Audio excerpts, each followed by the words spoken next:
ओम नमः शिवाय। जय माँ सरस्वती। मेरे प्यारे सब्सक्राइबर एंड श्रोता, मैं नरेंद्र माँ आपका भक्ति स्टोरी चैनल में एक बार से फिर स्वागत अभिनंदन करता हूँ। आशा करता हूँ आप पे माँ देवी सरस्वती की कृपा होगी।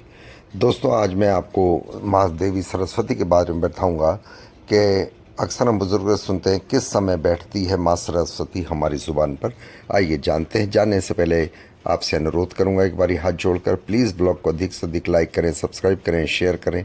आई will request to YouTube also please viral my vlog video and please unfreeze my vlogs and videos. Thank you so much YouTube. हम अक्सर अपने बड़े बुज़ुर्गों के मुंह से सुनते हैं कि हम हमेशा शुभ और अच्छी बातें करनी चाहिए। बड़े बुज़ुर्ग कहते हैं किसी भी मनुष्य को अपशब्द नहीं बोलने चाहिए अपनी ज़बान से, क्योंकि क्या पता उस समय उनके मुंह में माँ सरस्वती विराजमान हो। कई बारी कहते हैं ना, हम जो कहते हैं उसी वक्त बात सच हो जाती है।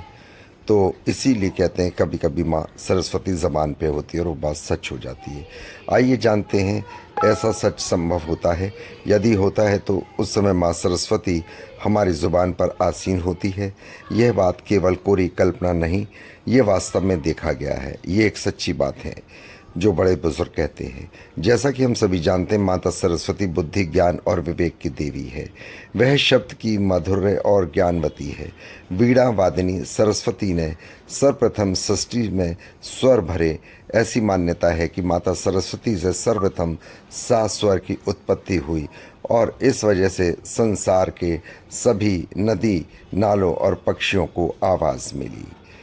यह भी बेहद लोकप्रिय मान्यता है कि एक दिन यानी पूरे 24 घंटे में ऐसा समय आता है जब प्रत्येक मनुष्य के ज़ुबान पर माँ सरस्वती स्वयं आसीन होती है। इस समय में ऐसा कहा जाता है कि इस समय उपरांत जो भी शब्द मनुष्य बोलता है वो सच हो जाता है। मित्रों, धर्म पुराणों के अनुसार रात्रि 3:10 से और 3:15 के मतलब 5 मिनट का ये ऐसे होते हैं जो प्रत्येक मनुष्य की ज़ुबान पर माता सरस्वती स्वयं होती है। जी हाँ, रात्रि के 3:10 से और 3:15 तक 5 मिनट में माँ सरस्वती होती है। इस समय तो कोई जागता ही नहीं है, तो इस समय क्या बात का इसका आशय हुआ, लेकिन ऐसा नहीं है। यह वह चरम सीमा समय है जब हम किसी परिस्थिति में किसी भी प्रकार के अपशब्द या नकारात्मक बातों का वर्णन नहीं करते हैं, लेकिन उसका असर प्रातःकाल तक रहता है।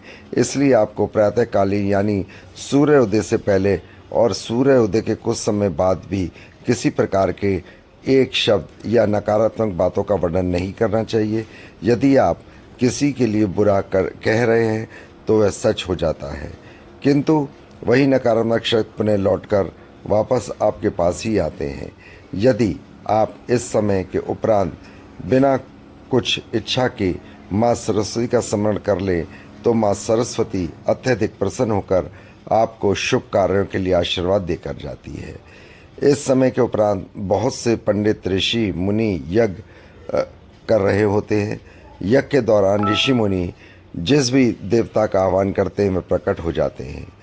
तो यदि आप भी माँ सरस्वती का आशीर्वाद लेना चाहते हैं तो हमें बताए गए जो हमने आपको समय है उस पर माता को याद करें, आपको मन वांछित फल की प्राप्ति होगी।